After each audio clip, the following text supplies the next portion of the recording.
Okay? All right, okay.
तो यहाँ लाके रख लीजिए। आ गया? What is he saying? आ गया? All right, let's start. Good afternoon to all of you. I have an opening statement on the CNAG's report tabled yesterday. I'll read the statement, and after that, I'll take a few questions. The audit report of the CAG pertaining to the purchase of Rafale aircraft runs from page 109 to page 141. But if you thought that those 33 pages will bring to light the hidden aspects of the deal, explain matters relating to number, pricing, delivery, etc., and comment on the correctness and propriety of the transaction, you will be disappointed. Actually, the most important page of the report is the preface. I shall quote from the preface. Quote, "The Ministry of Defense, by its letter dated 15 January 2019, had requested this office to redact commercial details of MMRCA in the audit report, citing reference to Article 10 of the Intergovernmental Agreement. This office had taken up the issue with Ministry of Defense by the letter dated 5th February 2019, wherein Ministry was intimated about CAG's refusal to carry out the redaction of price information on account of difficulties in comprehension and lack of precedence of redaction of commercial details in the audit reports.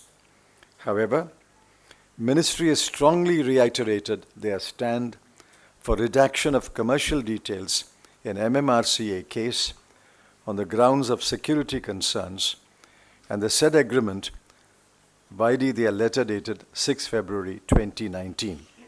Accordingly, commercial details in the audit findings of the MMRCA contract have been redacted." Unquote. If you will now read pages 126 to 141, I dare say that the pages will make no sense to a person of average intelligence. Table 3 on page 131 and Table 4 on page 133 are just gibberish and make no sense whatsoever. The discussion on comparative analysis of 2007 and 2015 price bids has been summarized in a table on page 137. It is significant that the CAG has rejected the claim of the government that NDA deal for 36 aircraft was cheaper by 9%, not to speak of the boast of the government that it was cheaper by 20%. The CAG's report is significant not for what it has said. Actually, it has said little, but for what it has not said. The report does not throw light on the following questions, which are the most relevant in the controversial deal. 1. What was the justification to reduce the number of aircraft from 126 to 36? 2. What is the monetary gain to Dassault due to amortization of the India-specific enhancement costs over 36 aircraft rather than 126 aircraft? 3. What is the monetary gain to Dassault and monetary risk to India because of the waiver of sovereign guarantee, bank guarantee, and escrow account? 4. What is the hidden purpose of waiving the mandatory anti-corruption clauses? No undue influence, no agency, access to books of account, and integrity pact. 5. When will the first and the last of the 36 aircraft be delivered, and what is the probability of Dassault adhering to the delivery schedule? When will the delivered aircraft become a fighter aircraft, and when will the process be started on the first aircraft and completed on the last aircraft? 6. Above all, what is the impact of fewer aircraft, 36 against 126, and no orders placed yet for the remaining 90, on the capability and operational preparedness of the Air Force? I deeply regret to say that the CAG is meekly submitted to the unprecedented demand of the government and presented a report that contains no useful information or analysis or conclusions. The CAG has failed the people of the country. I think I was not wrong when I said yesterday that the report may not be worth the paper on which it is printed. Yes.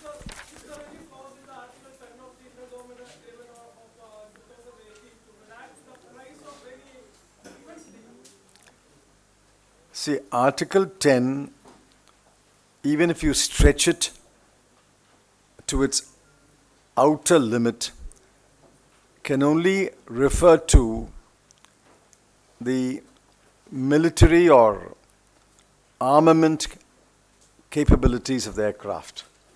It certainly cannot refer to the commercial details. After all, these commercial details are available in bits and pieces in different places. Why should the commercial details not be disclosed to the CNAG? And what is he auditing? He's an auditor. He must have numbers to audit. It's like a company saying, I won't disclose to you my annual sales. I won't disclose to you my annual raw material cost. I won't disclose to you my annual salary requirements. I won't disclose to you anything. Please audit my accounts. What is the auditor auditing? It's a complete waste of time. And when he writes to the government saying, sorry, we have no precedent for this, we can't redact commercial details, the government replies the very next day. The auditor writes on the 5th of February, the government replies on the 6th of February, and the auditor meekly submits to it. Why doesn't he protest? And why did he submit his report? He should have said, sorry, if you are asking me to redact the commercial details, I'm not going to submit a report. So, what do you think is the real motive of the government to write those two letters? Real motive is to hide the truth. 17 CAC, it is also been said that the NDS deal is 2.86% cheaper than BTS. Unless we have the basic numbers, how do we know whether it's correct or not? Just take the report and tell me there are 3 tables in the part dealing with the IGA agreement, namely the Rafale aircraft which they're going to buy. The first table is at page 131. Now tell me, what do you make out of this table? Price, AY1, AY2, AY3, AY4. Certainly this is not Roman numerals. What is this? This is Swahili or some other language. What is this language? What is this number? Is it a number at all? The same thing on page 133. What is this number? ST2, ST3, ST6. What does that number mean? And look at the last table. In the last table, he has given a last column. All the other 4 columns are blank. Now, how do I know whether the last column has been calculated correctly unless I know the numbers in the first 4 columns? Sir, after this report, does Congress feel that CAG as an institution become a joke in itself? No. CAG has allowed itself to become a joke, but I think an honorable government will restore the prestige and authority of CAG in the future.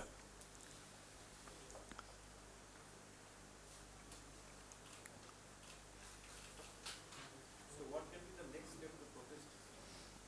Well, we are demanding a JPC. Yesterday, all the MPs demonstrated near the Gandhiji statue demanding a JPC. What do you do with the CAG?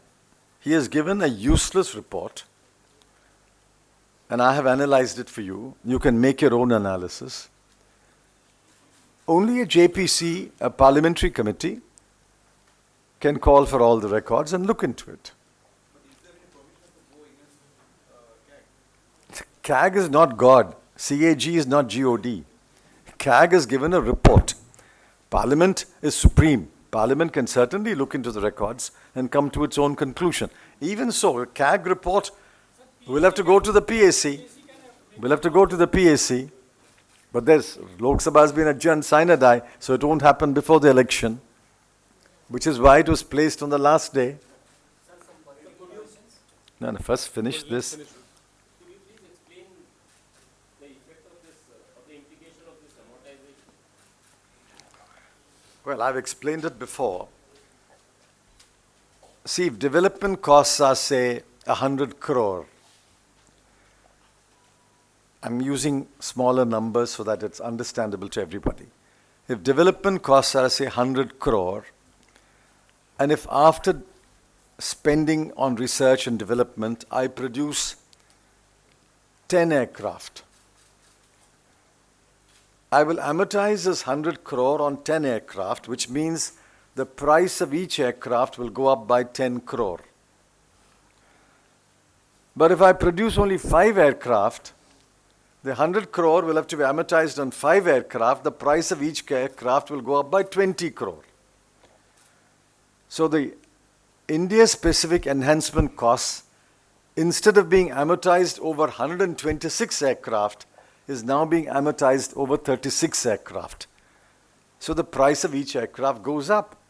And the CAG's report has not a word on this. Not one word. I thought if anyone understood this issue, it is the CAG. If the CAG does not understand that you have to take a look at the amortization costs, God help this country.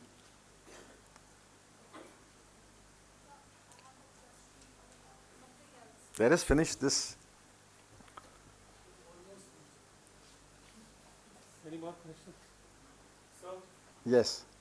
assuming that this report goes to the PAC, so PAC members, on what details do they talk to the CAG about the... The PAC can certainly ask the CAG to share with the PAC all the details which were redacted from the report. The details are with the CAG. He is just not disclosing it. So PAC can call upon the CAG, you give us the details now. Let it come. So what? Commercial details are not military secrets. Sir, Congress till now has raised technical issues, procedural issues in the Rafale, but has not been able to prove yet the money trail leading to Prime Minister Narendra Modi. Do you think that it Did we ask the CAG to look into the money trail? We asked the CAG to audit the transaction. We are talking about the CAG report today. My question is about the entire Rafale deal, sir. Yes. Do you expect any kind of money trail? I don't know. We've only seen chapter 4 so far. Only 4 chapters have been written by the newspaper. We don't know what chapter 7 will contain. We don't know what chapter 10 will contain. You can help.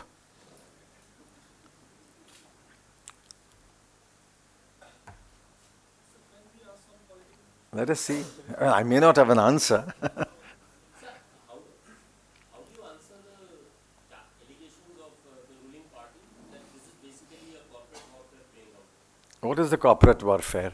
We have categorically stated that we picked the Rafale aircraft and we are not asking that the Rafale aircraft deal be scrapped. We are not asking that. We want the Rafale aircraft.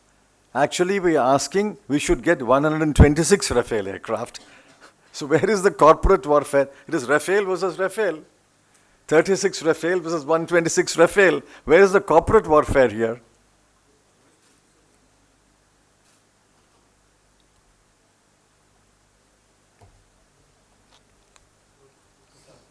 Done? Okay. Sir, it is being said that in UP there is tactical alliance still possible. I don't know.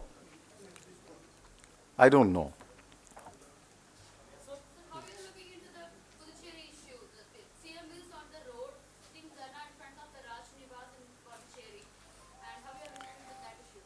Well, if the LG of Puducherry does not read the judgment of the Constitution bench of the Supreme Court, which has categorically said that the LG has to act on the aid and advice of the Council of Ministers.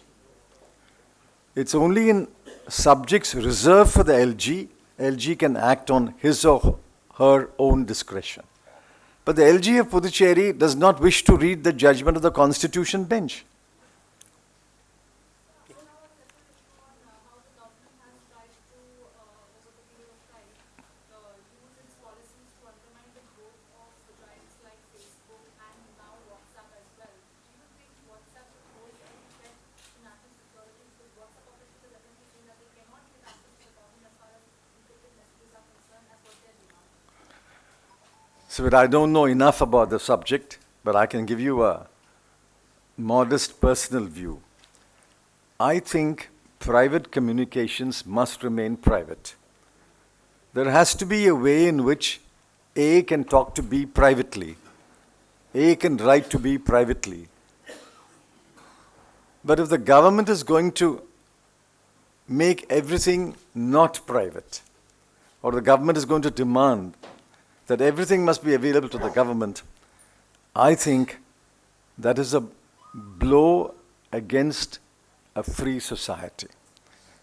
If WhatsApp is the favored medium for A and B to communicate privately, why should the government interfere with it? I don't understand. This is a snooping government, you know that. Sir, I come to the issue because now you've got the task of another common minimum program to draft.